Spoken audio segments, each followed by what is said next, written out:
Hi friends, welcome back to my channel. After 3 weeks I'm posting this video. ಇವತ್ತು ನಾವು ಬೆಳಗ್ಗೆನೆ ಬಂದಿದ್ದು ನಮ್ಮ ಹೊಲದ ಹತ್ರಕ್ಕೆ. ಅಲ್ಲಿ ಸೋರೆಕಾಯಿ ಹಾಕಿದ್ದೀವಿ. ಅಲ್ಲಿ ನೀರು ಹಾಯ್ಸೋಣ ಅಂತ ಬಂದಿದ್ವಿ. ಬಿಕಾಸ್ ಹಾಕಿ ತುಂಬ ದಿನ ಆಗಿತ್ತು, ಮತ್ತು ಕಳೆ ಎಲ್ಲ ಕಿತ್ತರು ಎಲ್ಲ ಆಗಿತ್ತು. ಆ್ಯಂಡ್ 15 ಡೇಸಿಂದ ಮಳೆ ಇರಲಿಲ್ಲ. ನೆನ್ನೆ ಲೈಟಾಗಿ ಮಳೆ ಬಂತು, ಆ ಮಳೆನೂ ಸಾಲಲ್ಲ. ಸೊ ಹಂಗಾಗಿ ನೀರು ಹಾಯ್ಸೋಣ ಅಂತ ಬಂದಿದ್ದೀವಿ. ನೋಡಿ ಹೇಗೆ ಹಾಯಿಸ್ತಾಯಿದ್ದೀವಿ ಅಂತ. ಆ್ಯಂಡ್ ವೆದರ್ ಕೂಡ ತುಂಬ ಮಳೆ ಬರೋ ಥರನೇ ಇತ್ತು, ಬಟ್ ಮಳೆ ಬರಲಿಲ್ಲ. ರಿಟರ್ನ್ ಹೋಗೋಣ ಅಂದ್ಕೊಂಡ್ವಿ, ಬಟ್ ಹೋಗಲಿಲ್ಲ. ನನಗೆ ಅದರಲ್ಲೇ ಹಾಯ್ಸೋಣ ಅಂತ ನಿಂತಿದ್ದೀವಿ.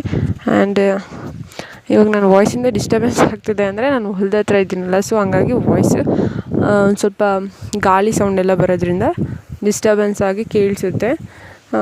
ಇವಾಗ ನಾವು ನೀರು ಹಾಯ್ಸೋಕೆ ಏನಕ್ಕೆ ಬಂದಿದ್ದೀವಿ ಅಂದರೆ, ನೀರು ಹಾಯ್ಸೋದ್ರಿಂದ ಗ್ರೋತ್ ತುಂಬ ಚೆನ್ನಾಗಾಗುತ್ತೆ.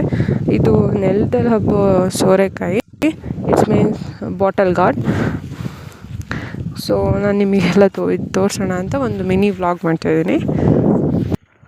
ಫಾರ್ಮಿಂಗ್ ಮಾಡೋದಷ್ಟೇನು ಈಸಿ ಅಲ್ಲ, ತುಂಬ ಹಾರ್ಡ್ ವರ್ಕ್ ಮಾಡಬೇಕು, ತುಂಬ ಕಷ್ಟಪಡಬೇಕು. ನನಗೆ ತುಂಬ ಖುಷಿ ಅನಿಸುತ್ತೆ ಕೆಲಸ ಮಾಡೋದ್ರಿಂದ. Please do subscribe, like, share, comment. Thank you.